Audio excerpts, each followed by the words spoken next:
अधिकारी इथं असणारे सामान्य जनता त्या पदाधिकाऱ्यांना मलिदा गँग असं म्हणतात. कारण का त्यांच्यातले बहुतांश लोक हे कॉन्ट्रॅक्टर आहेत. त्यांची कॉन्ट्रॅक्टरी चालावी यासाठी इथं कुठंतरी मायनसमध्ये या सुमित्रा वहिनी जाऊ नये यासाठी ते प्रयत्न करतायत.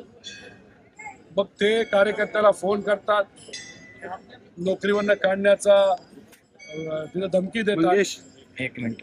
पोलिसांची एखादी कारवाई करू, जुना FIR असेल तर तो बाहेर काढू.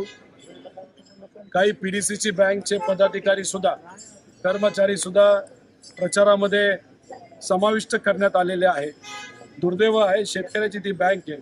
त्यांच्यातून पण सांगितलं येतं की तुला लोन मिळणार नाही मिळणार. तिथं जर लोन दिलं असेल, त्यात अडचण आली असेल तर मग आम्ही लगेच तुझी प्रॉपर्टी जप्त करू. शहरी भागामध्ये गुंडाचा वापर केला जातोय, धमक्या दिल्या जातात.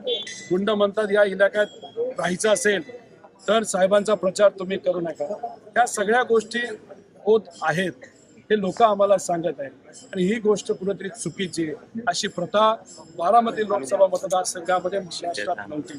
ती आज जर सुरू झाली आणि त्या प्रथेला जर यश आलं तर पुढे जाऊन विकास कुणीच करणार नाही. फक्त गुंडांना पाळलं जाईल, गुंडांचा वापर केला जाईल आणि दडपशाहीचं राजकारण हे वाढू शकतं.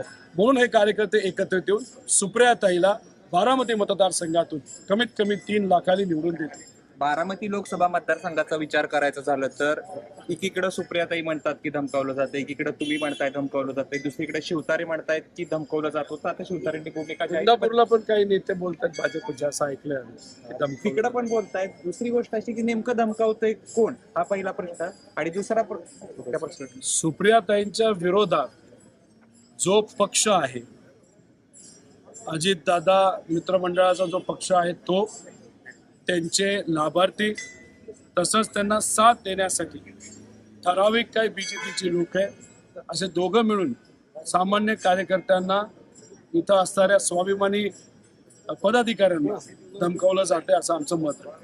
दुसरीकडे अजित पवार असं म्हणतात की मी जर धमकवलं असतं किंवा माझ्या कार्यकर्त्यांनी धमकवलं असतं तर जनतेचा एवढा मोठा पाठिंबा आम्हाला मिळाला नसता आणि धमकवलं असतं मी पोलीस स्टेशनमध्ये कंप्लेंट करा. बाकी तिथपर्यंत कोण पोहोचत नाही. पाठिंबा कोणाकडनं मिळाला असता मोठा? पोलीस केस करा असे ते म्हणतात. पाठिंबा कोणाकडनं मिळाला असता? लोकांकडनं. कोणाला? रॅलीला एवढा प्रतिसाद मिळाला नसता. हे चांगलं आहे, त्यांच्या रॅलीला प्रतिसाद मिळतोय, चांगली गोष्ट आहे. इलेक्शन होऊ द्या, मग बघूया प्रतिसाद.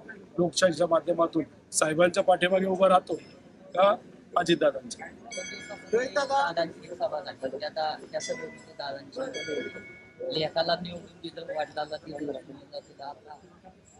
तुम्ही विसरलात काय? बापाला निवडून दिलं, मग लेकाला दिलं.